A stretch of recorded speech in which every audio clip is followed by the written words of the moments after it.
नियन्त्रण गर्न बाध्यतावश अवलम्बन गरिएका क्रियाकलापले गर्दा धेरै नेपालीको काम र रोजगारी गुमेको छ। संक्रमण रोकथाम, नियन्त्रण र उपचारका लागि गरिएको अथक प्रयासका बावजुद ठूलो संख्यामा नेपालीहरूले ज्यान गुमाउनु परेको छ। यस महामारीबाट मृत्युवरण गर्नुहुने नेपालीहरूप्रति हार्दिक श्रद्धाञ्जली अर्पण गर्दछु। मृतकका परिवारजनमा समवेदना व्यक्त गर्दछु। संक्रमित बिरामीको शीघ्र स्वास्थ्य लाभको कामना गर्दछु। आज जेठ 15 गते गणतन्त्र दिवस। संघीय लोकतान्त्रिक गणतन्त्र स्थापनाका निमित्त भएका आन्दोलनमा जीवन उत्सर्ग गर्नुहुने सम्पूर्ण शहीदहरूप्रति श्रद्धा सुमन अर्पण गर्दछु। ती आन्दोलनमा नेतृत्व गर्नुहुने अग्रज र योगदान गर्नुहुने दिदीबहिनी तथा दाजुभाइहरूप्रति हार्दिक सम्मान प्रकट गर्दछु। कोभिड-19 महामारीको दोस्रो लहरको जोखिम बढ्दै जाँदा हाम्रा सामने चुनौतीहरू थपिएका छन्। संक्रमण जोखिम कायम रहने अवधि र यसको प्रभाव यकिन हुन सकेको छैन। संकटको यस समयमा प्रत्येक नेपालीको जीवन रक्षाको अभियानलाई सरकारले सर्वोच्च प्राथमिकता दिएको छ। सरकार महामारीकै बीचमा पनि स्वास्थ्य सजगता अपनाउँदै आर्थिक गतिविधिलाई निरन्तरता दिन प्रतिबद्ध छ। ऐतिहासिक जनआन्दोलनको जगमा स्थापना भएको संघीय लोकतान्त्रिक गणतन्त्रले हामीलाई दिगो शान्ति, स्थायित्व, विकास, समृद्धि, सामाजिक न्याय र समाजवादतर्फ अघि बढ्ने आधार दिएको छ। प्रत्येक नेपालीको परिवर्तनको चाहना एवं विकास र समृद्धिको सपनालाई सार्थक बनाउने सम्भावनाको ढोका खुलेको छ। सामाजिक न्याय सहितको बहुआयामिक एवं तीव्र विकासद्वारा समृद्ध नेपाल, सुखी नेपालीको राष्ट्रिय आकांक्षा पूरा गर्न सकिने बलियो आधार तयार भएको छ। जनताका मूर्छित सपना जागृत भएका छन् र विकास एवं समृद्धिका नयाँ नयाँ मानक स्थापित गर्दै अघि बढ्न सम्भव भएको छ। वर्तमान सरकारको नेतृत्वमा हामीले विकास, निर्माण र सामाजिक न्यायको क्षेत्रमा उल्लेखनीय सफलता हासिल गरेका छौं। दशकौंदेखि संकटग्रस्त मेलम्ची खानेपानी आयोजना सञ्चालनमा आएको छ। माथिल्लो तामाकोशी जलविद्युत आयोजना छिट्टै सम्पन्न हुँदैछ। ढलेको धरहरा उठेसँगै सबै नेपालीको मनोबल उच्च भएको छ। सडक पूर्वाधार निर्माण, जलविद्युत उत्पादन, भूकम्पपछिको पुनर्निर्माण र आर्थिक पुनरुत्थानमा प्राप्त नतिजा उल्लेखनीय छन्। सही नीति, सक्षम नेतृत्व, दृढ आत्मविश्वास र समर्पणका साथ अघि बढ्दा विकासको अभियानलाई तीव्रता दिन सकिन्छ भन्ने सकारात्मक सन्देश सम्प्रेषण गर्न हामी सफल भएका छौं। आगामी वर्षको बजेट तर्जुमा गर्दा नेपालको संविधान, चुनावी घोषणापत्र, 15औं योजना, समृद्ध नेपाल, सुखी नेपालीको राष्ट्रिय आकांक्षा, विकासशील राष्ट्रमा स्तरोन्नति हुने अठोट र दिगो विकास लक्ष्यलाई महत्वपूर्ण आधारको रूपमा लिएको छु।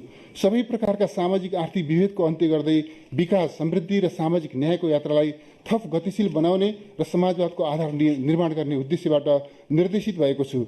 जनप्रतिनिधि, निजी क्षेत्र, बुद्धिजीवी, पेशाविद र आम नागरिकबाट प्राप्त सुझावलाई समेत यथोचित महत्व दिएको छु। आदरणीय दिदीबहिनी तथा दाजुभाइहरू, अर्थतन्त्रका महत्वपूर्ण परिसूचक विवरण र तथ्याङ्क समावेश गरिएको आर्थिक सर्वेक्षण 2077-78 सार्वजनिक भइसकेको छ। अब म मुलुकको अर्थतन्त्रको वर्तमान अवस्थाका बारेमा संक्षिप्त रूपमा प्रस्तुत गर्दछु। कोभिड-19 महामारीबाट आर्थिक गतिविधि प्रभावित हुँदा गत आर्थिक वर्षको आर्थिक वृद्धि दर 2.1%ले ऋणात्मक हुन पुग्यो। सरकारले कार्यान्वयन गरेको आर्थिक पुनरुत्थान सम्बन्धी नीति तथा कार्यक्रमको सकारात्मक परिणामस्वरूप चालु आर्थिक वर्षको आर्थिक वृद्धि दर 4%को हाराहारीमा रहने प्रारम्भिक अनुमान छ। तथापि कोभिड-19 को दोस्रो लहरबाट आर्थिक क्रियाकलाप पुनः प्रभावित भएकोले अनुमानित आर्थिक वृद्धि दर हासिल गर्न चुनौती थपिएको छ। गत वर्ष प्रति व्यक्ति कुल गृहस्थ उत्पादन प्रचलित मूल्यमा $1126 अमेरिकी डलर रहेकोमा चालु वर्ष $1191 अमेरिकी डलर र प्रति व्यक्ति खर्चयोग्य आय $1486 अमेरिकी डलर पुग्ने अनुमान छ। कुल गृहस्थ उत्पादनको अनुपातमा कुल लगानी 30.8% र कुल राष्ट्रिय बचत 31.4% हुने अनुमान छ। स्वास्थ्य जोखिमका बावजुद आपूर्ति श्रृङ्खला नियमित गर्न सकिएकाले मुद्रास्फीति नियन्त्रणमा छ। गत वर्ष 6.7% रहेको उपभोक्ता मुद्रास्फीति चालु आर्थिक वर्षको 9 महिनामा 3.1%मा सीमित भएको छ। शोधनान्तर स्थिति बचतमा रहेको, विप्रेषण आप्रवाहमा वृद्धि भएको, विदेशी विनिमय सञ्चित पर्याप्त रहेको, कर्जा र निक्षेपको वृद्धि दर सकारात्मक रहेको, पुँजी बजारमा कारोबार वृद्धि हुँदै गएको छ। तथापि कोभिड-19 को दोस्रो लहरका कारण यी परिसूचकमा आगामी दिनमा चाप पर्ने अनुमान छ। चालु आर्थिक वर्षको 10 महिनासम्म गत वर्षको सोही अवधिको तुलनामा सरकारी खर्चमा 16% र राजस्व सङ्कलन 14.1%ले वृद्धि भएको छ। वैशाख मसान्तसम्म रु 2,02,28 करोड वैदेशिक सहायताको प्रतिबद्धता प्राप्त भएको छ। प्रदेश र स्थानीय तहमा हुने वित्तीय हस्तान्तरण गत वर्षको पहिलो 10 महिनाको तुलनामा 15.7%ले वृद्धि भई रु 2 खर्ब 94 अर्ब 33 करोड पुगेको छ। प्रदेश र स्थानीय तहमा रु 91 अर्ब 47 करोड राजस्व बाँडफाँड भएको छ। चालु आर्थिक वर्षको पहिलो 9 महिनामा निर्यात 20.2%ले र आयात 13.1%ले बढेको छ। व्यापार घाटामा कमी आई शोधनान्तर स्थिति रु 42 अर्ब 54 करोड बचतमा रहेको छ। विदेशी मुद्राको सञ्चिति 14 खर्ब 33 अर्ब 27 करोड पुगेको छ। चालु आर्थिक वर्षमा कुल विनियोजनको 85.9% खर्च हुने संशोधित अनुमान छ। विनियोजनमध्ये चालुतर्फ 91.4%, पुँजीगततर्फ 71.3% र वित्तीय व्यवस्थापनतर्फ 85.2% खर्च हुने संशोधित अनुमान छ। चालु आर्थिक वर्ष लक्ष्यको तुलनामा 94.8% राजस्व सङ्कलन हुने अनुमान छ। वैदेशिक अनुदान रु 27 अर्ब 6 करोड र विदेशी ऋण रु 1 खर्ब 65 अर्ब 10 करोड परिचालित हुने संशोधित अनुमान छ। आन्तरिक ऋणतर्फ रु 2 खर्ब 23 अर्ब परिचालित हुने अनुमान गरिएको छ। आदरणीय दिदीबहिनी तथा दाजुभाइहरू, अब म आगामी आर्थिक वर्ष 2078-79 को बजेटका उद्देश्य तथा प्राथमिकता प्रस्तुत गर्दछु। बजेटका उद्देश्यहरू निम्नानुसार रहेका छन्। क. कोभिड-19 को महामारीबाट नागरिकको जीवन रक्षा गर्ने। ख. अर्थतन्त्रको शीघ्र पुनरुत्थान गर्न आर्थिक गतिविधि एवं विकास निर्माणका कार्यक्रमलाई तीव्रता दिने। ग. राज्यको लोक कल्याणकारी भूमिकालाई सुदृढ बनाउने, सामाजिक सुरक्षा एवं संरक्षण प्रदान गर्ने र सामाजिक न्यायसहितको समृद्धि हासिल गर्ने। घ. सार्वजनिक, निजी र सहकारी क्षेत्रमा उपलब्ध स्रोत र साधनलाई उत्पादनशील क्षेत्रमा परिचालन गर्दै उत्थानशील अर्थतन्त्र निर्माण गर्ने। बजेटका उद्देश्यहरू हासिल गर्न ब्याहे बमोजिम प्राथमिकता निर्धारण गरेको छु। क. कोभिड-19 को रोकथाम, नियन्त्रण तथा उपचारका लागि परीक्षणको दायरा विस्तार, उपचारको व्यवस्था, स्वास्थ्य उपकरण तथा सामग्रीको आपूर्ति, निःशुल्क खोपको सुनिश्चितता, स्वास्थ्य पूर्वाधार विकास र चिकित्सक एवं स्वास्थ्य कर्मीहरूको प्रभावकारी परिचालन। ख. कोभिड-19बाट प्रभावित परिवारलाई राहत, निजी क्षेत्रलाई प्रोत्साहन, सहुलियत र पुनरुत्थानका माध्यमबाट आर्थिक गतिविधि विस्तार। ग. श्रम बजारमा प्रवेश गर्ने तथा रोजगारी गुमाएका श्रमिकलाई काम र रोजगारीको सुनिश्चितता। घ. सबै नेपालीलाई जीवन चक्रमा आधारित सामाजिक सुरक्षा र संरक्षण। ङ. कृषि उत्पादन एवं उत्पादकत्व अभिवृद्धि र खाद्य सुरक्षाको प्रत्याभूति। च. जीवन उपयोगी एवं सिपयुक्त शिक्षाका लागि पूर्वाधारमा लगानी। छ. तीव्र औद्योगिकीकरण र शीघ्र प्रतिफल प्राप्त हुने रणनीतिक महत्त्वका पूर्वाधार निर्माण। ज. सङ्घ, प्रदेश र स्थानीय तहबीच समन्वय र सहकार्य मार्फत सन्तुलित विकास। झ. सबै प्रकारका विभेद र असमानताको अन्त्य, समन्वयिक विकास र विकासका प्रतिफलमा न्यायपूर्ण पहुँच। य. उत्तरदायी शासकीय व्यवस्था, शान्ति सुरक्षाको प्रत्याभूति, भ्रष्टाचार नियन्त्रण, सुशासन र सेवा प्रभावमा प्रभावकारिता। आदरणीय दिदीबहिनी तथा दाजुभाइहरू, अब म सङ्घ, प्रदेश र स्थानीय तहमा हुने वित्तीय हस्तान्तरणको विवरण प्रस्तुत गर्दछु। प्रदेश र स्थानीय तहमा हस्तान्तरण हुने समानीकरण, विशेष र समपूरक अनुदानका साथै प्रदेश र स्थानीय तहबाट कार्यान्वयन हुने सङ्घीय आयोजना र कार्यक्रमको लागि प्रदान गरिने सशर्त अनुदानमा वृद्धि गरेको छु। राष्ट्रिय प्राकृतिक स्रोत तथा वित्त आयोगद्वारा निर्धारित सूत्रको आधारमा प्रदेशलाई रु 57 अर्ब 95 करोड र स्थानीय तहलाई रु 94 अर्ब 56 करोड समानीकरण अनुदान विनियोजन गरेको छु। सशर्त अनुदानतर्फ प्रदेशलाई रु 35 अर्ब 87 करोड र स्थानीय तहलाई रु 1 खर्ब 73 अर्ब 50 करोड विनियोजन गरेको छु। समपूरक अनुदानतर्फ रु 12 अर्ब 37 करोड र विशेष अनुदानतर्फ रु 12 अर्ब 46 करोड विनियोजन गरेको छु। राजस्व बाँडफाँडतर्फ प्रदेश र स्थानीय तहमा रु 1 खर्ब 26 अर्ब 69 करोड बाँडफाँड हुने अनुमान गरेको छु। सङ्घ, प्रदेश र स्थानीय तहको सहलगानीमा सञ्चालन हुने आयोजनाका लागि सशर्त अनुदान मार्फत वित्तीय हस्तान्तरण गर्ने प्रबन्ध मिलाएको छु। अब म आगामी आर्थिक वर्षको बजेटका कार्यक्रम तथा विनियोजन प्रस्तुत गर्दछु। कोभिड-19 संक्रमण, रोकथाम, नियन्त्रण र उपचार। कोभिड महामारीको रोकथाम, नियन्त्रण र उपचारको भरपर्दो व्यवस्था गरी सबै नेपालीको जीवन रक्षा गर्न सरकार प्रतिबद्ध छ। स्वास्थ्य जोखिम न्यूनीकरण गर्न सम्पूर्ण सामर्थ्यसहित उपलब्ध सबै सम्भावनाको उपयोग गर्न बजेट केन्द्रित रहेको छ। कोभिड-19 को रोकथाम, नियन्त्रण, उपचार र खोपको सुनिश्चितताका लागि बजेट अभाव हुन दिइने छैन। सबै सरकारी प्रयोगशाला तथा अस्पतालमा कोभिड-19 को निःशुल्क परीक्षण र उपचारको व्यवस्था मिलाएको छु। कोभिडबाट संक्रमित बिरामीको उपचारमा अक्सिजनको कमी हुन नदिन अक्सिजन प्लान्ट, सिलिन्डर, तरल अक्सिजन ढुवानी र भण्डारण गर्ने ट्याङ्क खरिद गर्न आवश्यक बजेट व्यवस्था गरेको छु। 100 शय्याभन्दा बढी क्षमताका सबै अस्पतालमा अनिवार्य रूपमा आफ्नै अक्सिजन प्लान्ट जडान गर्नुपर्ने व्यवस्था गरेको छु। अक्सिजन उद्योग स्थापना गर्न आवश्यक पर्ने उपकरण आयात गर्दा लाग्ने भन्सार तथा मूल्य अभिवृद्धि कर पुरै छुट दिएको छु।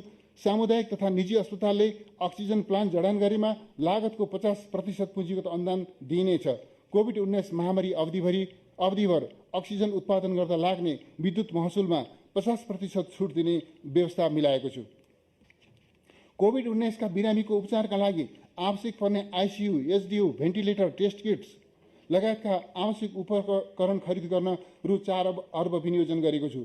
कोभिड-19 को उपचारमा प्रयोग हुने औषधिको आयातमा भन्सार महसुल छुट दिएको छु। उपचार सेवामा जनशक्तिको अभाव हुन नदिन सेवा निवृत्त तथा इन्टर्नसिपमा रहेका चिकित्सक, नर्स तथा स्वास्थ्य कर्मीलाई तलब र 50% जोखिम भत्ता पाउने गरी 1 वर्षको सेवा करारमा लिई अस्पतालमा खटाउने व्यवस्था मिलाएको छु।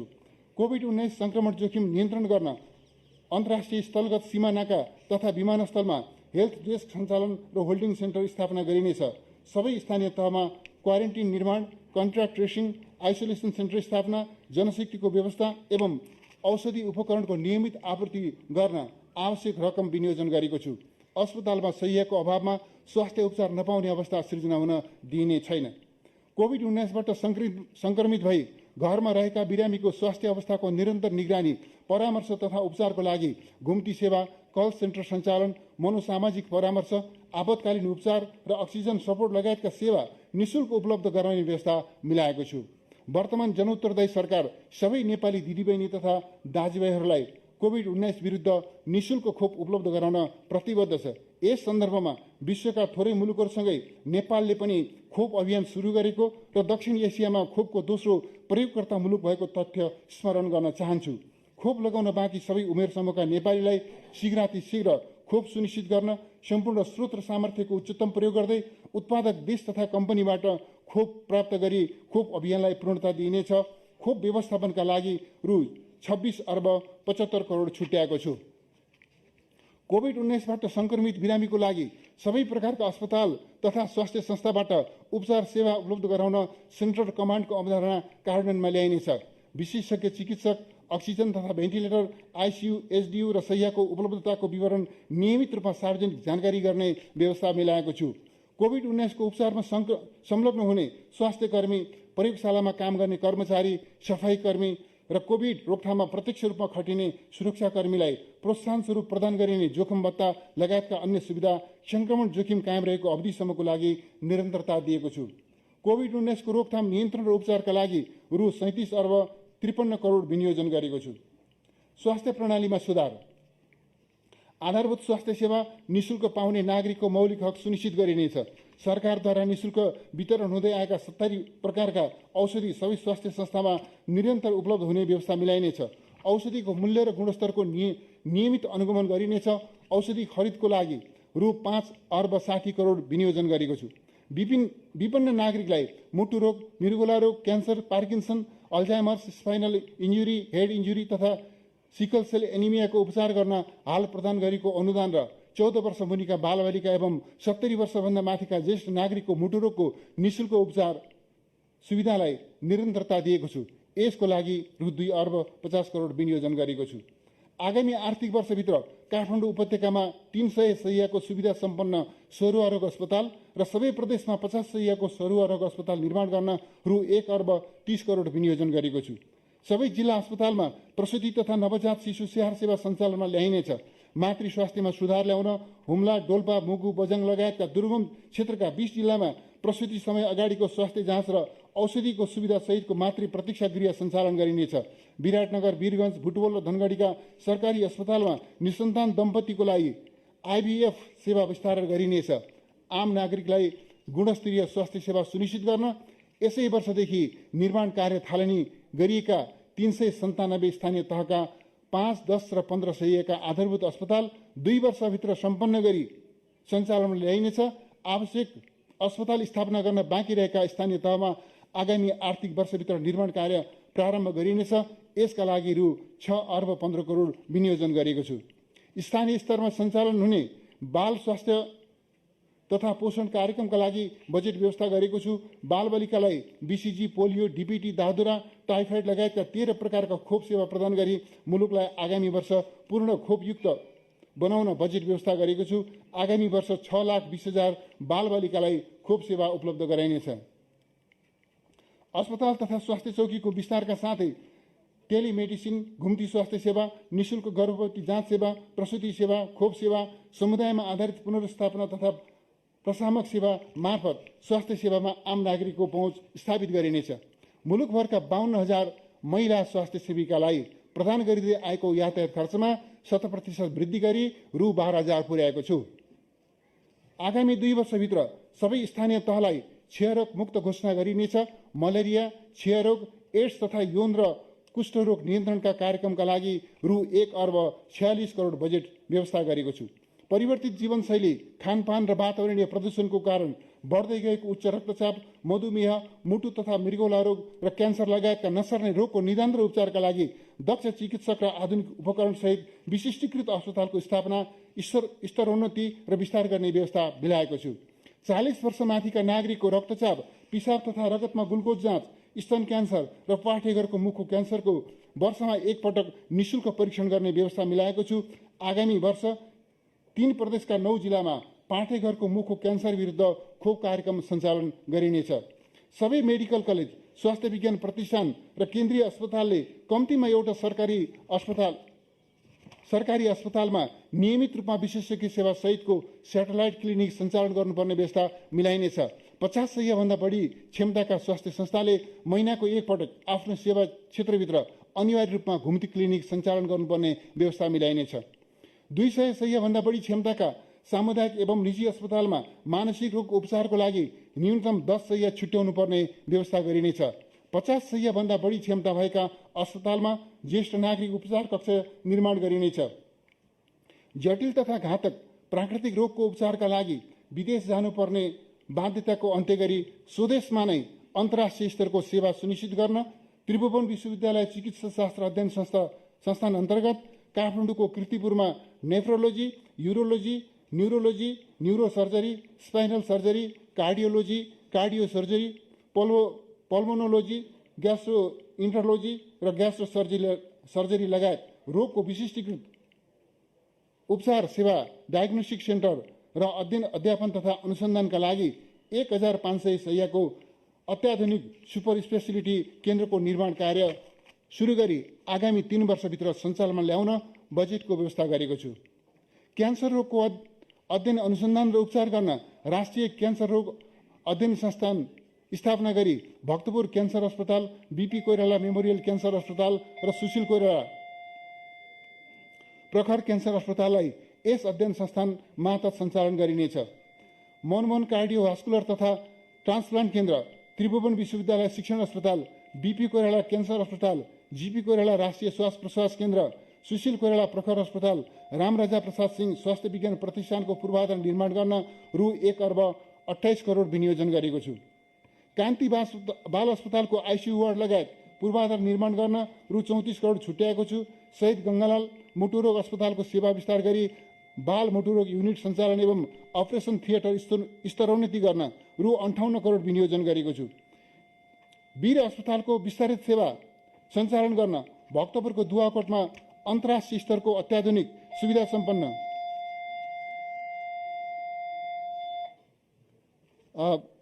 वीर अस्पतालको विस्तारित सेवा सञ्चालन गर्न भक्तपुरको दुवाकोटमा अन्तर्राष्ट्रिय स्तरको अत्याधुनिक सुविधा सम्पन्न अस्पताल निर्माण गरिनेछ। 3 वर्षभित्र निर्माण सम्पन्न गरी सेवा सञ्चालन गर्ने लक्ष्यका साथ आगामी आर्थिक वर्षमा विस्तृत परियोजना प्रतिवेदन लगायत पूर्व तयारी कार्य सम्पन्न गरिनेछ।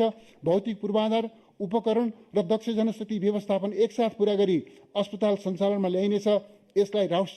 यसलाई राष्ट्रिय गौरवको आयोजनामा समावेश गरी छुट्टै आयोजना कार्यालय मार्फत कार्यान्वयन गर्ने व्यवस्था मिलाइनेछ। काठमाडौँको जडीबुटीदेखि अस्पताल निर्माणस्थलसम्म मनोहरा नदीको दुवै किनारामा 4 लेनको करिडर सडक निर्माण गरिनेछ। आगामी आर्थिक वर्ष ढल्केवर, बर्दघाट र लम्कीमा ट्रमा सेन्टर स्थापना गर्न बजेट व्यवस्था गरेको छु। धादिङको बेलकुमा ट्रमा सेन्टर स्थापनाको सम्भाव्यता अध्ययन पूरा गरिनेछ। रोग निदानका लागि विदेशमा नमुना परीक्षण गर्न पठाउनु पर्ने बाध्यतालाई अन्त्य गर्न पूर्वाधार विकास र आवश्यक उपकरणको व्यवस्था गरी राष्ट्रिय जनस्वास्थ्य प्रयोगशालालाई सेन्टर अफ एक्सिलेन्सको रूपमा स्तरोन्नति गरिनेछ। प्रादेशिक प्रयोगशालालाई रिफरल प्रयोगशालामा स्तरोन्नति गर्न बजेट व्यवस्था गरेको छु। सामुदायिक तथा निजी स्वास्थ्य संस्थाबाट प्रदान गरिने रेडियोलोजी तथा इमेजिङ सेवाको मापदण्ड निर्धारण र नियमन गर्न छुट्टै संयन्त्र स्थापना गरिनेछ। निरोगी नेपाल अभियानलाई प्रभावकारी बनाउन स्वच्छ विचार, स्वस्थ खाना र नियमित व्यायाम गर्न नागरिक जागरण कार्यक्रम सञ्चालन गरिनेछ। आयुर्वेद, प्राकृतिक चिकित्सा तथा अन्य वैकल्पिक चिकित्सा पद्धतिलाई प्रवर्धन गरिनेछ। सबै प्रदेशमा आयुर्वेदिक अस्पताल र प्राकृतिक चिकित्सालय स्थापना गरिनेछ।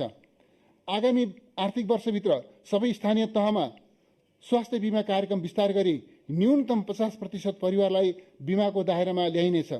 स्वास्थ्य बीमा बोर्डको संस्थागत क्षमता अभिवृद्धि गरिनेछ। बीमा कार्यक्रमको दिगोपनको लागि वैकल्पिक वित्तीय स्रोतको व्यवस्था गरिनेछ। स्वास्थ्य बीमा कार्यक्रम सञ्चालन गर्न रु 7 अर्ब 50 करोड विनियोजन गरेको छु। स्वास्थ्य विज्ञान प्रतिष्ठान आयोग तथा अनुसन्धान केन्द्रको भूमिकालाई प्रभावकारी बनाउन एकीकृत कानुन तर्जुमा गरिनेछ। नयाँ स्थापना हुने तथा स्तरोन्नति भएका अस्पताल एवं स्वास्थ्य संस्थाको लागि आवश्यक दरबन्दी थप गरिनेछ। स्वास्थ्य तथा जनसङ्ख्या मन्त्रालयको बजेट वृद्धि गरी रु 1 खर्ब 22 अर्ब 77 करोड पुर्याएको छु। अब म राहत, सहुलियत र आर्थिक पुनर्स्थापन कार्यक्रम तथा विनियोजन प्रस्तुत गर्दछु। राहत, सहुलियत र आर्थिक पुनर्स्थापन। कोभिड महामारीको प्रतिकूल प्रभावले गर्दा शिथिल भएको अर्थतन्त्रलाई चलायमान बनाई अर्थतन्त्रका मुख्य परिचालक क्षेत्रलाई प्रवर्धन गर्न र तीव्र आर्थिक वृद्धिको लक्ष्य हासिल गर्न राहत, सहुलियत र आर्थिक पुनरुत्थानका कार्यक्रम कार्यान्वयन गरिनेछ। गुणस्तरीय खानेपानी सेवा सुनिश्चित गरी नागरिकको स्वास्थ्यमा सुधार ल्याउन नेपाल खानेपानी संस्थान, काठमाडौँ उपत्यका खानेपानी लिमिटेड र स्थानीय तहले ग्राहस्थ उपभोक्तालाई वितरण गर्ने मासिक 20,000 लिटरसम्मको खानेपानी महसुल यसै महिनादेखि छुट दिई निःशुल्क उपलब्ध गर्ने व्यवस्था गरेको छु। निषेधाज्ञा अवधिभर खाद्य व्यवस्था तथा व्यापार कम्पनी र साल ट्रेडिङ कम्पनीबाट बिक्री हुने चामल, पिठो, दाल, नुन, खानेतेल, चिनी तथा खाना पकाउने ग्यासको बिक्री मूल्यमा 20% छुट दिने व्यवस्था मिलाएको छु। साझेदारी, सहलगानी तथा सबै प्रकारका खानेपानी तथा सिंचाई उपभोक्ता समितिले तिर्नुपर्ने विद्युतको डिमान्ड शुल्क र महसुल पुरै छुट दिने व्यवस्था गरेको छु। निषेधाज्ञा अवधिभर घरायसी तथा साना विद्युत उपभोक्ताले मासिक 20 युनिटसम्म खपत गर्नेलाई 100%, मासिक 150 युनिटसम्म खपत गर्नेलाई 50% र 250 युनिटसम्म खपत गर्नेलाई 30% महसुल छुट दिइनेछ।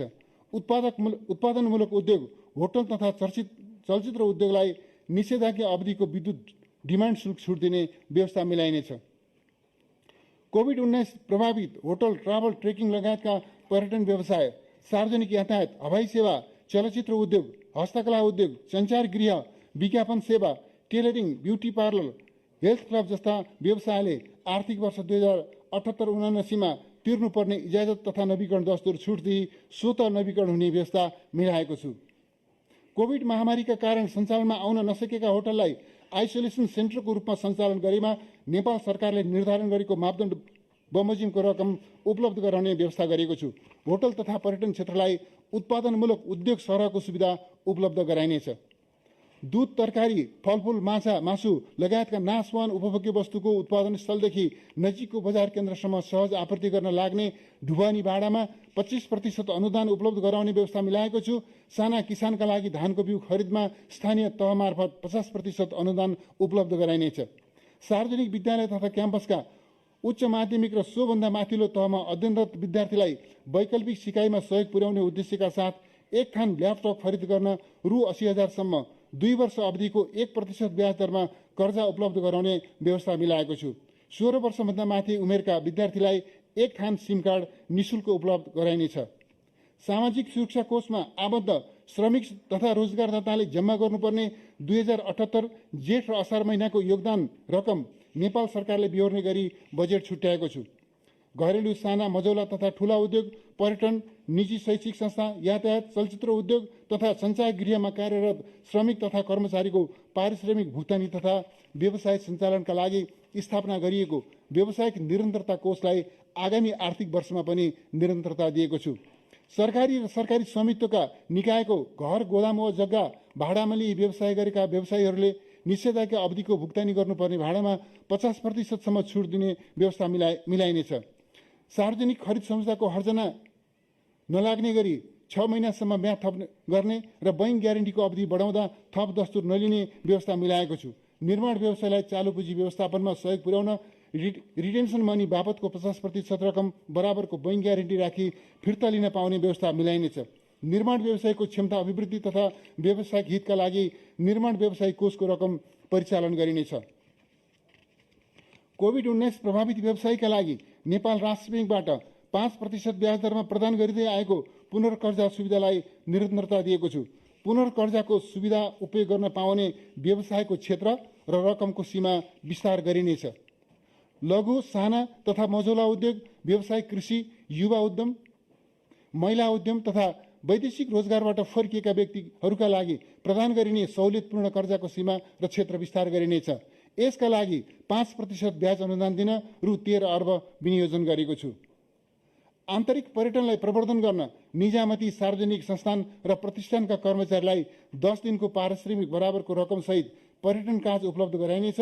निजी क्षेत्रमा कार्यरत कर्मचारीलाई समेत सोही अनुसारको सुविधा प्रदान गर्न प्रेरित गरिनेछ। सडक, ऊर्जा, रेलमार्ग र विमानस्थल आयोजना, निर्माण, सञ्चालन र मर्मत समारोहमा सार्वजनिक निजी साझेदारी अवधारणा कार्यान्वयनमा ल्याइनेछ। भायबिलिटी ग्याप फन्डिङका लागि परियोजना लागतको 30% सम्म पुँजीगत अनुदान उपलब्ध गराउन कानुनी व्यवस्था गरिनेछ। यसबाट निजी लगानी प्रवर्धन हुनुका साथै रोजगारी सृजनामा योगदान पुग्ने विश्वास लिएको छु। भायबिलिटी ग्याप फन्डिङका लागि बजेट व्यवस्था गरेको छु। युवा उद्यमीलाई स्टार्टअप व्यवसायमा संलग्न हुन प्रेरित गर्ने उद्देश्यले परियोजना धितो राखी 1% ब्याज दरमा रु 25 लाखसम्म बिउ पुँजी कर्जा उपलब्ध गराइनेछ। स्टार्टअप व्यवसायको दर्ता, नवीकरण तथा अन्य सेवा एकद्वार प्रणालीबाट निःशुल्क उपलब्ध गराउने व्यवस्था मिलाएको छु। स्टार्टअप व्यवसायमा वैदेशिक लगानी भित्राउन नीतिगत सहजीकरण गरिनेछ। यसका लागि रु 1 अर्बको च्यालेन्ज फन्ड स्थापना गरेको छु। नेपाल भ्रमण गर्ने विदेशी पर्यटकलाई 1 महिना अवधिको पर्यटकीय भिसा निःशुल्क प्रदान गरिनेछ। अब म श्रम, रोजगारी तथा सामाजिक सुरक्षा सम्बन्धी कार्यक्रम तथा विनियोजन प्रस्तुत गर्दछु। श्रम, रोजगार र रोजगारी सृजना। सबै नागरिकलाई मर्यादित रोजगारी सुनिश्चित गर्न सरकारी, निजी, सहकारी र गैर सरकारी क्षेत्रको समन्वय र सहकार्यमा काम र रोजगारीका अवसर सृजना गरिनेछ। प्रधानमन्त्री रोजगार कार्यक्रमको पुनर्संरचना गरी बेरोजगार व्यक्तिलाई न्यूनतम 100 दिनको रोजगारी सुनिश्चित गरिनेछ। स्थानीय स्तरमा सञ्चालन हुने सडक, सिंचाई, भवन, पुल, नदी नियन्त्रण, वृक्षारोपण लगायत सङ्घ, प्रदेश र स्थानीय तहका आयोजना तथा कार्यक्रममा रोजगार सेवा केन्द्रमा सूचीकृत बेरोजगार व्यक्तिलाई काममा लगाउनु पर्ने गरी खरिद संस्था गर्नुपर्ने व्यवस्था मिलाइनेछ। प्रधानमन्त्री रोजगार कार्यक्रमबाट आगामी वर्ष 2 लाख रोजगारी सृजना गर्न रु 12 अर्ब विनियोजन गरेको छु। श्रम बजारमा प्रवेश गर्ने युवा, वैदेशिक रोजगारबाट फर्किएका तथा स्वदेशमा रोजगार गुमाएका श्रमिकको सिप विकास गरी क्षमता अभिवृद्धि गर्न हस्तकला, प्लम्बिङ, बिजुली मर्मत, इलेक्ट्रिसियन, कुक, कालीगढ, सिकर्मी, डकर्मी, सिलाइ, कटाई, ब्युटिसियन, कपाल कटाई, सवारी साधन तथा मोबाइल मर्मत लगायतका व्यवसायमा थप 1 लाख व्यक्तिलाई सिप विकास तालिम प्रदान गर्न रु 40 करोड विनियोजन गरेको छु। स्वदेशी उद्योगको आवश्यकता अनुरूपको सिपयुक्त जनशक्तिको विकास गर्न निजी क्षेत्रको साझेदारीमा उत्पादन तथा सेवामूलक उद्योगमा प्रशिक्षार्थी कामदारलाई 3 महिनाको न्यूनतम पारिश्रमिक बराबरको अनुदान उपलब्ध गराई कार्यस्थलमा आधारित तालिम सञ्चालन गर्न रु 1 अर्ब छुट्याएको छु। यस अन्तर्गत तालिम प्राप्त गर्ने प्रशिक्षार्थी कामदारलाई आधारभूत तालिम दिई सोही उद्योगमा न्यूनतम 2 वर्षको रोजगारी सुनिश्चित गर्ने व्यवस्था मिलाइनेछ। यस कार्यक्रमबाट आगामी वर्ष थप 25,000 रोजगारी सृजना हुनेछ। स्नातक वा सोभन्दा माथि शैक्षिक योग्यता हासिल गरेका युवालाई आफूले प्राप्त गरेको शैक्षिक प्रमाणपत्र धितो राखी अधिकतम 5% ब्याज दरमा रु 25 लाखसम्म सहुलियतपूर्ण कर्जा उपलब्ध गराइनेछ। कार्यस्थलमा हुने सबै प्रकारको भेदभाव तथा हिंसाको अन्त्य गरिनेछ। समान कामका लागि समान पारिश्रमिकको सिद्धान्त लागू गरिनेछ। श्रम अडिटको व्यवस्थालाई प्रभावकारी रूपमा कार्यान्वयन गरिनेछ।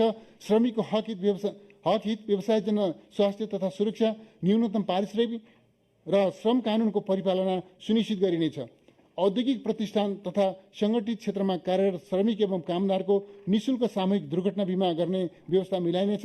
सार्वजनिक निकायबाट हुने निर्माण कार्यमा संलग्न श्रमिकको सामूहिक दुर्घटना बिमा अनिवार्य गरिनेछ।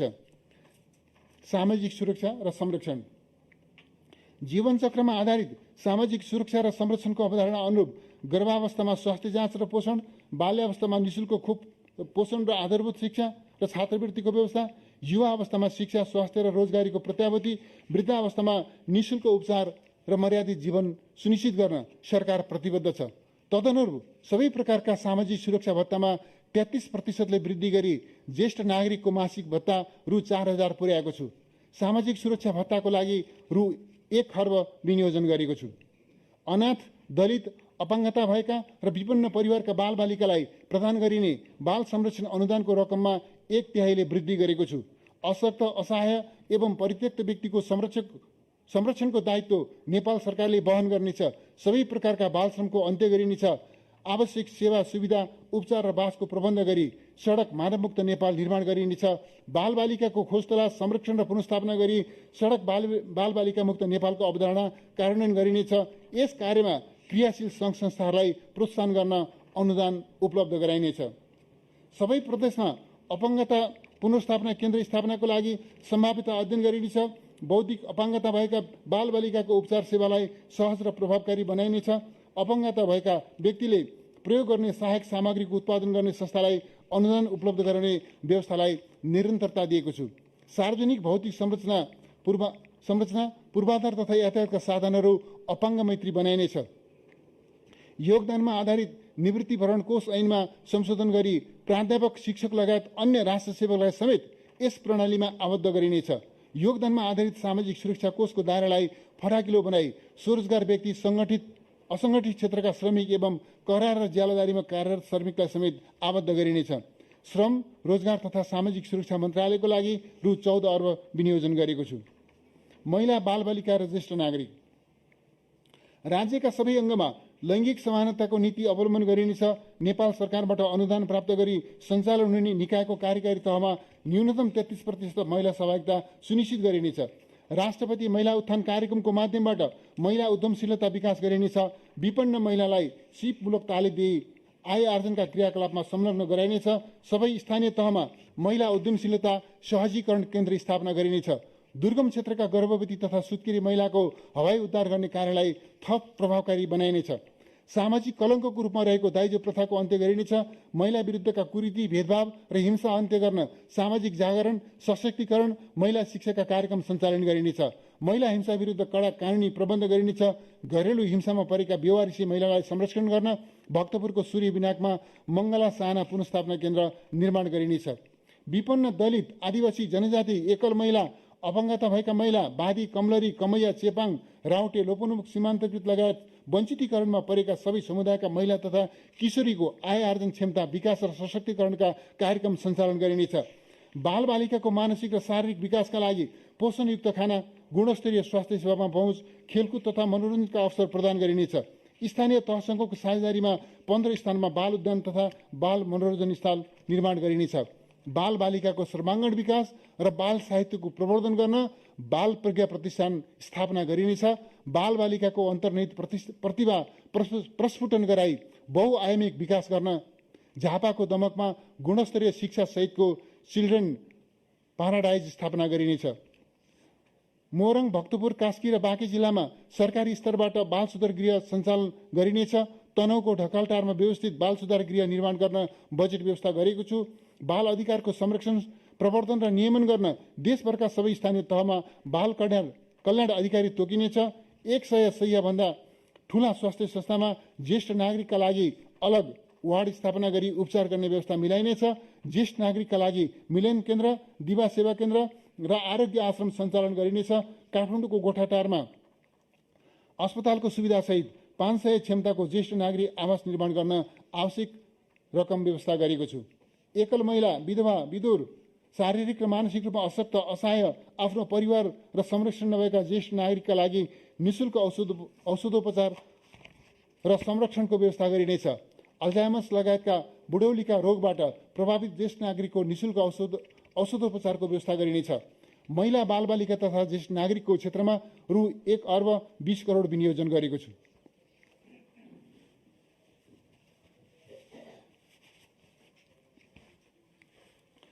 अब म कृषि, वन, उद्योग, वाणिज्य, पर्यटन लगायत आर्थिक क्षेत्रका कार्यक्रम र विनियोजन प्रस्तुत गर्दछु। कृषि तथा पशुपन्छी विकास। कृषि क्षेत्रलाई आधुनिकीकरण र व्यवसायीकरण गरी उत्थानशील अर्थतन्त्रको प्रमुख आधारको रूपमा विकास गरिनेछ।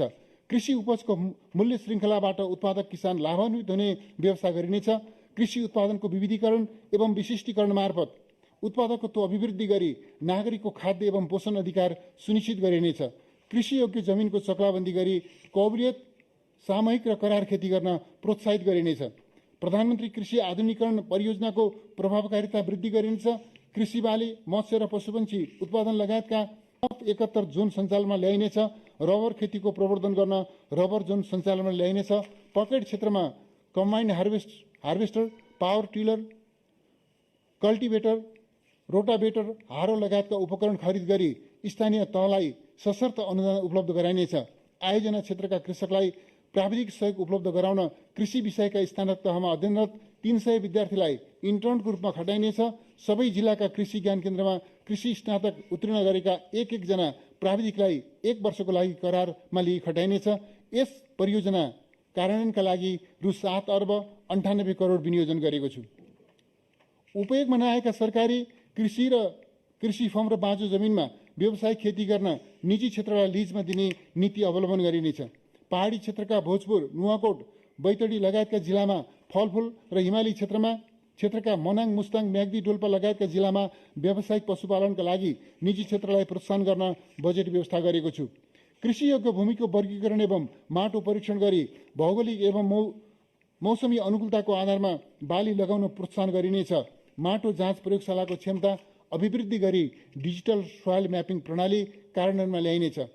विद्यमान कृषि अनुदान प्रणालीलाई पुनरावलोकन गरी कृषक, कृषि उद्यमी, कृषक समूह र सहकारी सङ्घ संस्थालाई उत्पादनमा आधारित प्रोत्साहन अनुदान प्रदान गरिनेछ। इजाजत प्राप्त विक्रेताबाट उन्नत बिउ खरिद गरी रोपण गर्ने कृषकलाई मूल्यको 50% अनुदान दिने व्यवस्था मिलाएको छु। कृषिको यन्त्रीकरणका लागि कृषि औजार तथा कृषि उपकरण र सोको पाटपूर्जाको आयातमा दिइएको कर तथा महसुल छुटको दायरा तथा प्रतिशत वृद्धि गरेको छु। मध्यम तथा उच्च प्रविधियुक्त बहुउद्देश्यीय नर्सरी स्थापना गरी फलफुलका 50 लाख बिरुवा उत्पादन गरिनेछ। राष्ट्रिय राजमार्गको किनारामा रहेका बाँझो र सार्वजनिक एवं नदी उकासबाट प्राप्त जग्गामा फलफुल, तरकारी र नगदेबाली लगाउन स्थानीय तह र कृषक समूहलाई प्रोत्साहित गरिनेछ। खेतीबाली लगाउने समय अगावै रासायनिक मलको पर्याप्त आपूर्ति सुनिश्चित गरिनेछ।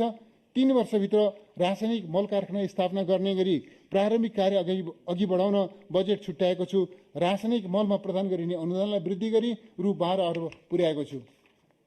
अर्ग्यानिक खेतीलाई प्रवर्धन गर्न प्राङ्गारिक मल तथा जैविक विषादीको प्रयोगलाई प्रोत्साहित गरिनेछ। अर्ग्यानिक खेतीको पकेट क्षेत्रमा उत्पादित उपजको ब्रान्डिङ, प्रमाणीकरण र बजार प्रवर्धन गरिनेछ। जैविक विषादी कारखाना स्थापना गर्न निजी क्षेत्रलाई 50% सहुलियत अनुदान उपलब्ध गराउने व्यवस्था मिलाएको छु। सबै प्रदेशमा भण्डारण सुविधासहितको कृषि उपज प्रशोधन केन्द्र र औद्योगिक कृषि बजार स्थापना गरिनेछ। इलाममा अलैँची, मकवानपुरको छतिवनमा तरकारी, सल्यानमा अदुवा तथा जुम्लामा स्याउ लक्षित औद्योगिक कृषि बजार स्थापनाको सम्भाव्यता अध्ययन पूरा गरी निर्माण कार्य सुरु गरिनेछ।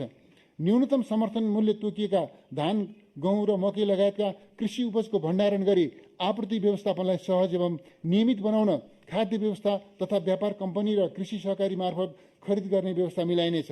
स्थानीय तह मार्फत 200 खाद्य भण्डार केन्द्र, 89 शीत कक्ष र शीत भण्डार स्थापना गरिनेछ। खाद्य भण्डार गृहको बिमा प्रिमियममा 50% अनुदान दिने व्यवस्था मिलाएको छु। उखु उत्पादक किसानलाई उत्पादन परिमाणका आधारमा चिनी मिलमा उखु बिक्री गरेको 15 दिनभित्र अनुदान प्रदान गर्न रु 84 करोड विनियोजन गरेको छु। प्रदेश तथा स्थानीय तह मार्फत मेचीनगर, रङ्गेली, रत्ननगर, कागेश्वरी, मनहरा, सन्धिखर्क लगायत 17 स्थानमा कृषि थोक बजार स्थापना गरिनेछ। सल्यानको कपुरकोट र डोटीको सिलगढीमा कृषि थोक बजार स्थापना गर्न पूर्व तयारी कार्य गरिनेछ। काठमाडौँको चौहारमा निर्माणाधीन फलफूल तथा तरकारी हाट बजार सञ्चालनमा ल्याइनेछ। कृषि उत्पादन ढुवानी गर्न, कृषि रज्जुमार्ग निर्माण गर्न स्थानीय तह तथा कृषि सहकारीलाई 50% पुँजीगत अनुदान उपलब्ध गराइनेछ। कृषि उपज सङ्कलन, प्रशोधन तथा ब्रान्डिङ गरी स्वदेशी तथा अन्तर्राष्ट्रिय बजारमा बिक्री वितरण गर्न रूपन्देहीको कर्साघाटमा आधुनिक प्रविधियुक्त कृषि उपज थोक बजार केन्द्रको निर्माण कार्य आरम्भ गरिनेछ। उत्पादक किसानको कृषि उपजको यथार्थ मूल्य प्राप्त गर्ने सुनिश्चितताको लागि मध्यस्थकर्ताको अनुचित नाफालाई नियन्त्रण गरिनेछ। कृषकलाई बिउ बिजन तथा मलको उपलब्धता, मौसम र सबै प्रकारका कृषि उपजको बजार मूल्य सम्बन्धी जानकारीमूलक सूचना मोबाइल एप्स मार्फत नियमित रूपमा उपलब्ध हुने व्यवस्था मिलाइनेछ। कृषिमा आधारित उद्यम तथा मूल्य श्रृङ्खला विकासको लागि सहुलियतपूर्ण कर्जा प्रवाह गर्न रु 7 अर्ब 60 करोड छुट्याएको छु। इच्छुक किसान सहभागी हुन सक्ने गरी कृषि बाली तथा पशुपक्षी बिमाको दायरा विस्तार गरिनेछ। पशु र बाली बिमाको प्रिमियम बापत 50% अनुदान दिने व्यवस्थालाई निरन्तरता दिएको छु। 2 वर्षभित्र नेपाललाई दूध र तरकारी, 3 वर्षभित्र गहुँ, मकै, कोदो र फापर एवं 5 वर्षभित्र चामलमा आत्मनिर्भर बनाइनेछ। कृषकबाट उत्पादित दूधका लागि बजार सुनिश्चित गर्न विराटनगर, पोखरा लगायतका स्थानमा दूध सङ्कलन र चिस्यान केन्द्रको स्थापना र क्षमता विस्तार गरिनेछ। स्वदेशमा उत्पादित दूध तथा दूधजन्य पदार्थको खपत वृद्धि गर्न निजी तथा सहकारी सङ्घ संस्थाहरूको लगानीमा उच्च तापमानयुक्त दूध प्रशोधन तथा धुलो दूध कारखाना स्थापना गर्न 35% सम्म पुँजीगत अनुदान दिने व्यवस्था मिलाएको छु। मनाङ, मुस्ताङ, जुम्ला लगायतका हिमाली जिल्लामा व्यावसायिक स्याउ खेती प्रवर्धन गर्न बेर्ना खरिदका लागि 50% अनुदानको व्यवस्था गरेको छु।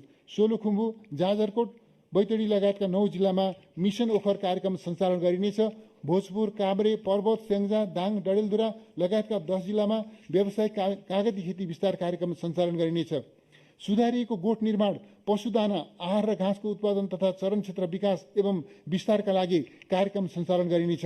मुलुकका 468 स्थानीय तहमा कृत्रिम गर्भाधान मिसन कार्यक्रम सञ्चालन गरी 7 लाख उन्नत नस्लका गाई, भैँसी र बाख्रा उत्पादन गरिनेछ।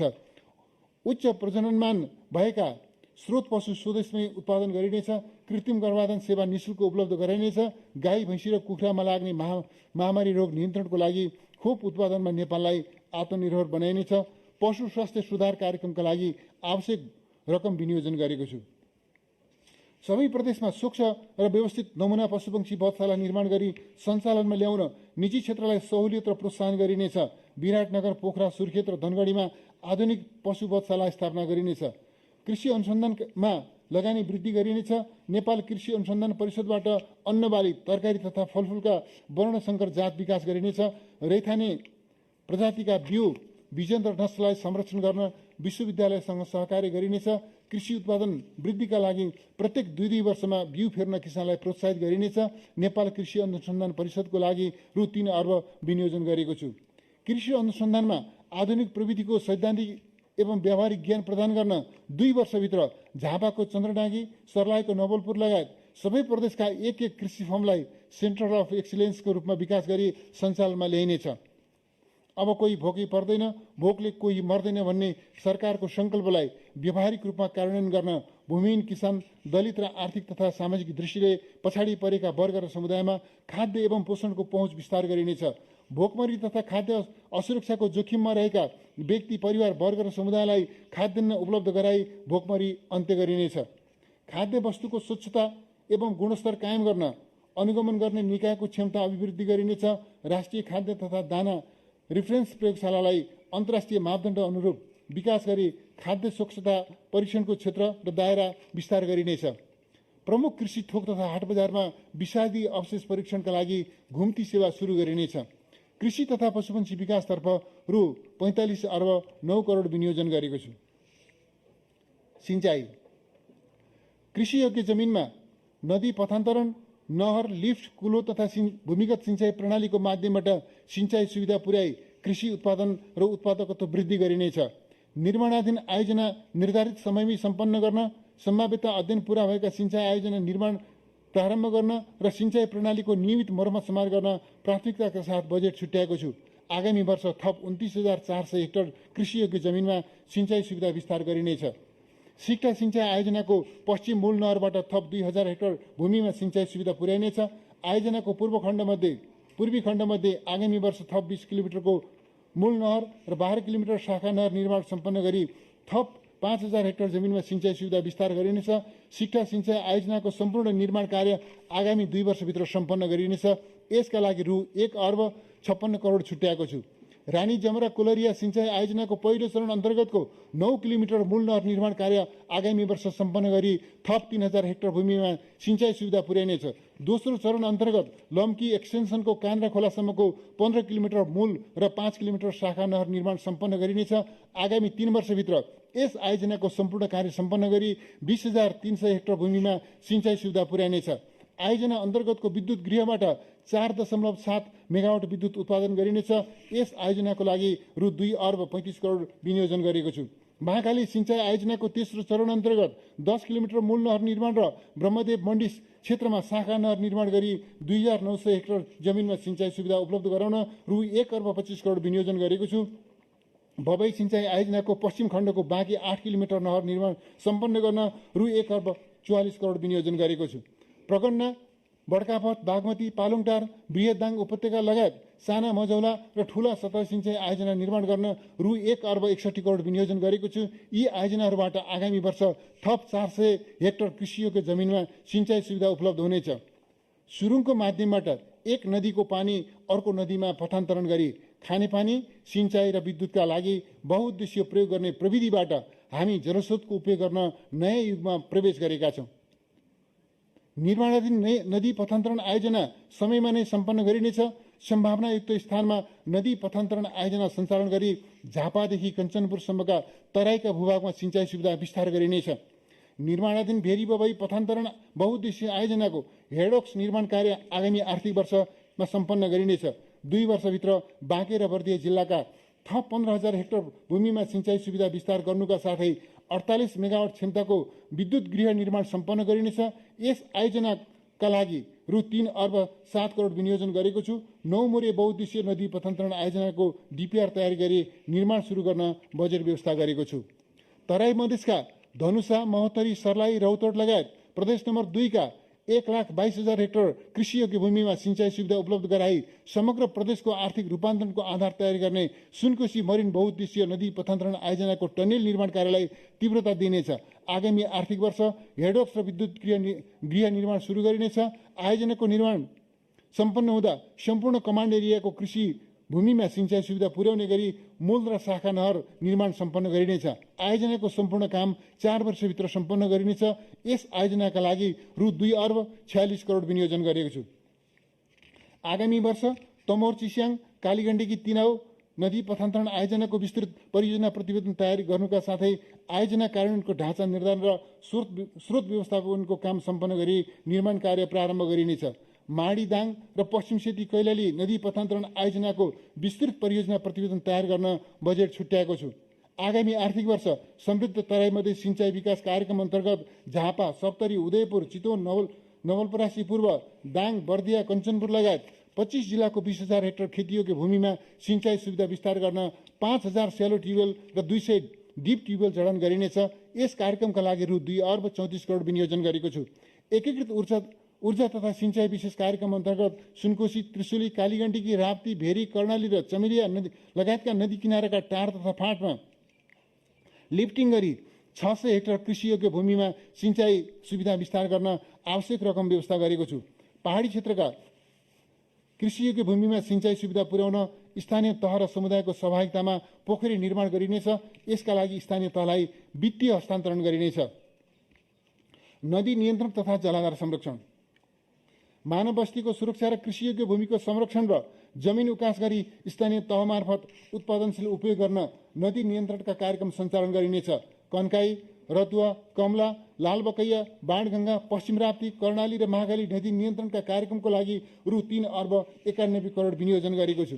झापाको भद्रपुर, म्याग्दीको बेनी, डोल्पाको दुनै, बझाङको चैनपुर र दार्चुलाको खलङ्गा बजारलाई नदी कटानबाट संरक्षण गर्न बजेट व्यवस्था गरेको छु। जनताको तटबन्ध अन्तर्गत मावा, बिरिङ, बक्राहा, खाडो, रातो, लखनदेही, पूर्वी राप्ती, तिनाउदाना, भादा, मोहना लगायतका नदी नियन्त्रण कार्यक्रमलाई निरन्तरता दिई 115 किलोमिटर संरचना निर्माण गर्न बजेट छुट्याएको छु। नदी नियन्त्रण र पहिरो व्यवस्थापनमा नवीन तथा बायो इन्जिनियरिङ प्रविधिको प्रयोग गरिनेछ। त्रियुगा नदीको कटानबाट उदयपुरको गाईघाट बजार लगायत अन्य बस्ती र कृषियोग्य भूमिको संरक्षण गर्न 84 किलोमिटर तटबन्ध 3 वर्षभित्र निर्माण गरिनेछ। झापादेखि कञ्चनपुरसम्मको चुरे पहाडको भावर क्षेत्रमा कोशी गण्डकी कर्णाली एवं तिनका सहायक नदी प्रणालीलाई अन्तर आबद्ध गरी नहर निर्माण गर्न सम्भाव्यता अध्ययनको लागि बजेट व्यवस्था गरेको छु।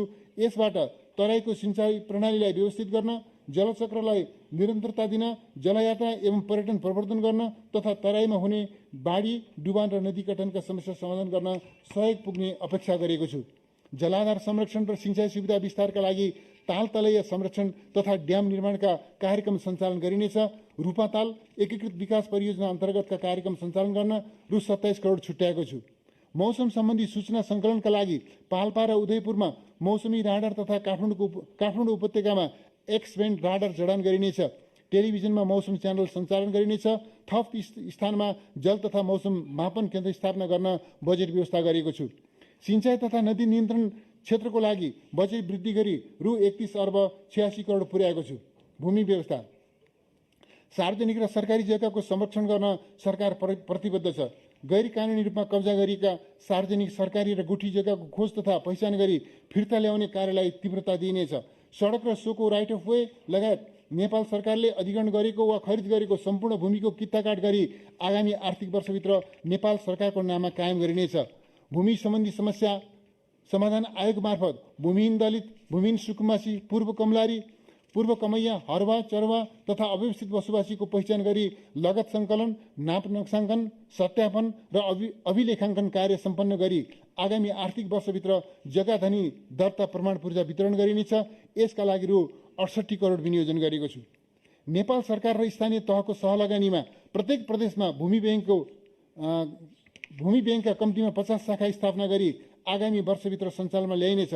उपयोगमा नरहेका व्यक्तिगत, सरकारी, सार्वजनिक तथा नदी उकासको जग्गामा व्यावसायिक खेती र कृषि उपज प्रशोधन गर्न व्यक्ति, समूह वा संस्थालाई भूमि ब्याङ्क मार्फत लिजमा उपलब्ध गराउने व्यवस्था मिलाइनेछ। भूमिको वैज्ञानिक वर्गीकरण र अधिकतम उपयोगको लागि भू सूचना प्रणालीमा आधारित भू उपयोग नक्साको प्रयोग गरी सबै स्थानीय तहमा भू उपयोग योजना तर्जुमा गरिनेछ।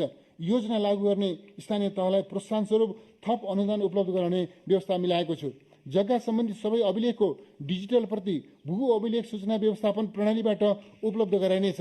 सबै मालपोत कार्यालयमा विद्युतीय प्रणालीमा आधारित जग्गा प्रशासन सम्बन्धी सेवा विस्तार गरी सेवाग्राहीले घरबाट नै जग्गा दर्ता, नामसारी लगायतका जग्गा प्रशासन सम्बन्धी कार्य गर्न सक्ने व्यवस्था मिलाएको छु।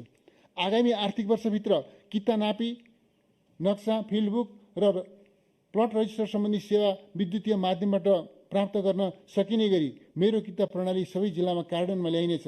विभिन्न जिल्लाका 40 कार्यालयमा भू सूचना प्रणाली विस्तार गरिनेछ।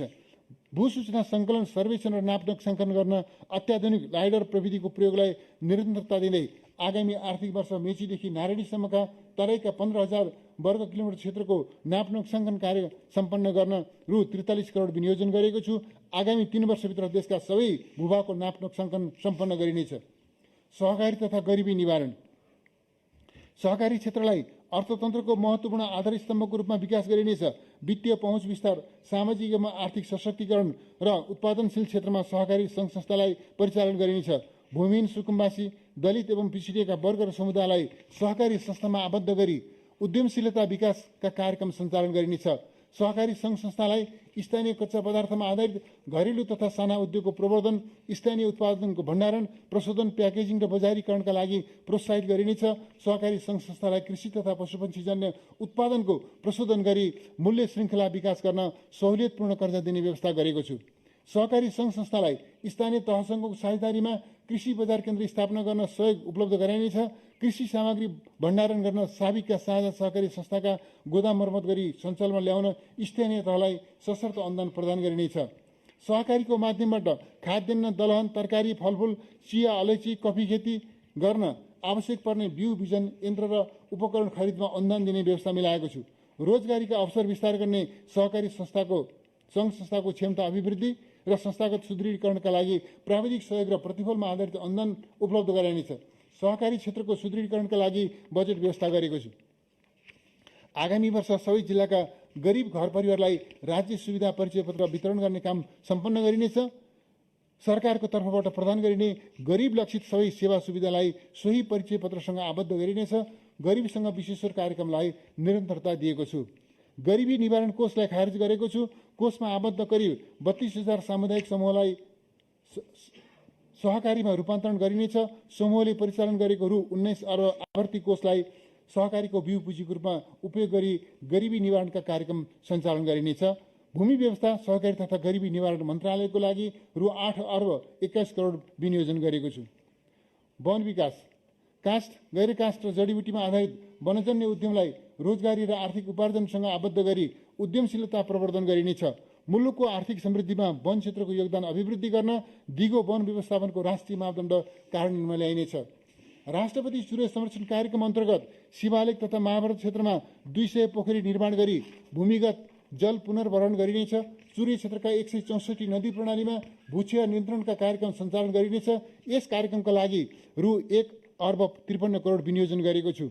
निर्यातको सम्भावना रहेका बोधिचित्त, रुद्राक्ष, चिराइतो, श्रीखण्ड, पाँचौले लगायतका उच्च मूल्ययुक्त वनस्पति र जडीबुटीको व्यावसायिक उत्पादन, प्रशोधन र प्रमाणीकरण बजारीकरण गर्न प्रोत्साहित गरिनेछ।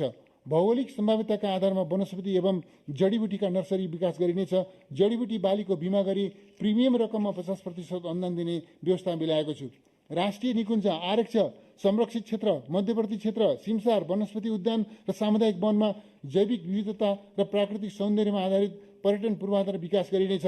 निजी क्षेत्रसँगको सहकार्यमा कञ्चनपुर, बर्दिया, चितवन, नुवाकोट र दोलखा जिल्लामा प्रकृतिमा आधारित पर्यटन पूर्वाधार विकास कार्यक्रम सञ्चालन गरिनेछ। भक्तपुरको सूर्य विनायकमा निर्माणाधीन राष्ट्रिय प्राणी उद्यान र तनहुमा भानुभक्त प्राणी उद्यानको निर्माण कार्य सम्पन्न गरिनेछ। सबै प्रदेशमा प्रादेशिक तहका प्राणी उद्यान स्थापना गर्न सम्भाव्यता अध्ययनका लागि बजेट छुट्याएको छु। मानव र वन्यजन्तु बीचको द्वन्द्व न्यूनीकरणका लागि संरक्षित क्षेत्र र राष्ट्रिय वनमा रहेका जैविक मार्ग, घाँसे मैदान, सिमसार, प्राकृतिक पोखरी एवं वासस्थानको संरक्षण गरिनेछ। संरक्षित र मध्यवर्ती क्षेत्रभित्र बसोबास गर्ने नागरिक र कर्मचारीलाई वन्यजन्तुको आक्रमणबाट हुन सक्ने क्षति परिपूरण गर्न दुर्घटना बिमा गराइनेछ। वन्यजन्तु वनजन्य पशुपक्षीको व्यावसायिक पालन गर्न निजी, सहकारी र सामुदायिक संस्थालाई प्रोत्साहित गरिनेछ। पाँचौले, केसर र यार्सगुम्बा जस्ता दुर्लभ एवं बहुमूल्य वनस्पति तथा जडीबुटीको व्यावसायिक खेती गर्न अनुसन्धान केन्द्र स्थापना गरिनेछ। बाघ, एकसिङे गैंडा, हात्ती, कस्तुरी, गोही, सालक जस्ता सङ्कटापन्न तथा दुर्लभ वन्यजन्तुको संरक्षण गरिनेछ। रोजगारी र आय आर्जनको अवसर विस्तार गर्न वन क्षेत्रमा सामूहिक खेती र निजी जग्गामा कृषि वन लगाउन प्रोत्साहित गरिनेछ। लुम्बिनी प्रदेश र प्रदेश नम्बर 2 का 50 स्थानीय तहमा समृद्धिका लागि वन कार्यक्रम सञ्चालन गरिनेछ। सूर्य तथा तराई मधेस क्षेत्रमा 1 करोड 50 लाख वृक्षारोपण गरिनेछ।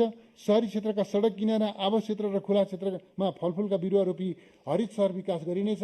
वृक्षारोपण र संरक्षण कार्यमा नेपाली सेना, नेपाल प्रहरी, सशस्त्र प्रहरीलाई समेत परिचालन गरिनेछ। प्लास्टिक जन्य पदार्थबाट हुने वातावरणीय प्रदूषण न्यूनीकरण गर्न 40 माइक्रोनभन्दा पातलो प्लास्टिकको उत्पादन, आयात, बिक्री, वितरण र प्रयोगमा आगामी श्रावण 1 गतेदेखि पूर्ण रूपमा प्रतिबन्ध लगाएको छु। सपिङ मल तथा डिपार्टमेन्टल स्टोर लगायतका सबै व्यापारिक प्रतिष्ठानमा प्लास्टिकको झोलाको सट्टा सुती, जुट र कागजका झोला प्रयोग गर्नुपर्ने व्यवस्था मिलाएको छु।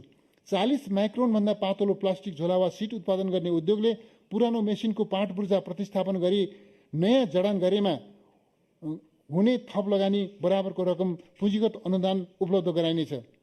वातावरणीय प्रदूषणले मानव स्वास्थ्यमा पारेको प्रतिकूल प्रभावलाई नियन्त्रण गर्न र स्वच्छ एवं वातावरण मैत्री विकासलाई प्रवर्धन गर्न विद्युतीय सवारी साधनको उपयोगलाई प्रोत्साहन गरिनेछ।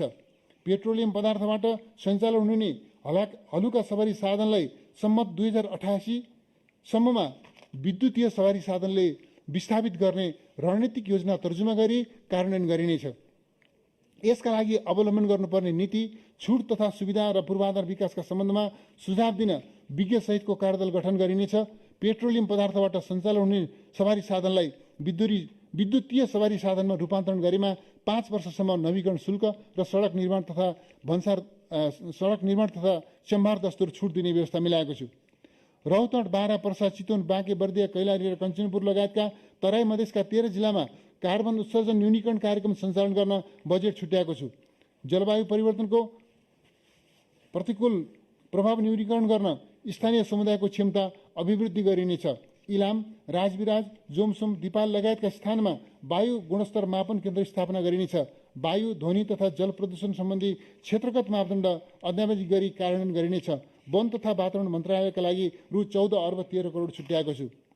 पर्यटन प्रवर्धन, अनुपम प्राकृतिक सौन्दर्य, प्रचुर जैविक विविधता र अतुलनीय सामाजिक सांस्कृतिक बहुलताबाट प्राप्त पर्यटकीय सम्भावनाको उपयोग गरी नेपाललाई आकर्षक, रमणीय र सुरक्षित पर्यटकीय गन्तव्य स्थलको रूपमा विकास गरिनेछ। पर्यटन क्षेत्रको विविधीकरण र विस्तारका लागि निजी क्षेत्रसँगको सहकार्यमा एकीकृत पर्यटन पूर्वाधार विकास कार्यक्रम सञ्चालन गरिनेछ। सन्दकपुर, धनुषाधाम, इन्द्र सरोवर, पञ्चासे, निग्ली हावा, कुपिन्टे दह र भातगाउँ लगायतका स्थानमा पर्यटन पूर्वाधार निर्माण गरिनेछ। मुक्तिनाथ क्षेत्रको आनी गुम्बा र कागबेनीको पिण्डस्थान पुनर्निर्माण कार्यलाई निरन्तरता दिएको छु। काठमाडौँ उपत्यका नजिकका सम्भाव्य स्थानमा पदयात्रा मार्ग, हाइकिङ डेस्टिनेसन एवं साइक्लिङ ट्रेल निर्माण गरिनेछ। फेवाताल वरिपरि वातावरण मैत्री साइकल सर्किट निर्माण गरिनेछ। दार्चुलादेखि ताप्लेजुङसम्म हिमालय पदमार्ग निर्माण गर्न विस्तृत परियोजना प्रतिवेदन तयार गरिनेछ। सूर्य तथा महाभारत श्रृङ्खलाका सम्भाव्य स्थानमा होटल, मोटल, रिसोर्ट लगायत शीतल आवास निर्माण गरी पर्यटन प्रवर्धन गर्न निजी क्षेत्रलाई लिजमा जग्गा उपलब्ध गराइनेछ। राहरा, सेफ ओक्सुन्डो, खप्तड लगायतका प्राकृतिक दृष्टिकोणले महत्त्वपूर्ण स्थानलाई आकर्षक पर्यटकीय गन्तव्य स्थलको रूपमा विकास गर्न बजेट व्यवस्था गरेको छु। तल्लो डोल्पा, हुम्लाको सिमीकोट, धादिङको रुबी भ्याली, दोलखाको रोल्बालिङ, ताप्लेजुङको ओलङचुङ्गोला लगायतका क्षेत्रमा पदयात्रा मार्ग निर्माण गरिनेछ। पदयात्रा तथा हिमाल आरोहणमा जाने पर्यटकको सुरक्षा र उद्धारका लागि GPS ट्र्याकिङ सहितको एकीकृत पर्यटन सूचना प्रणाली कार्यान्वयनमा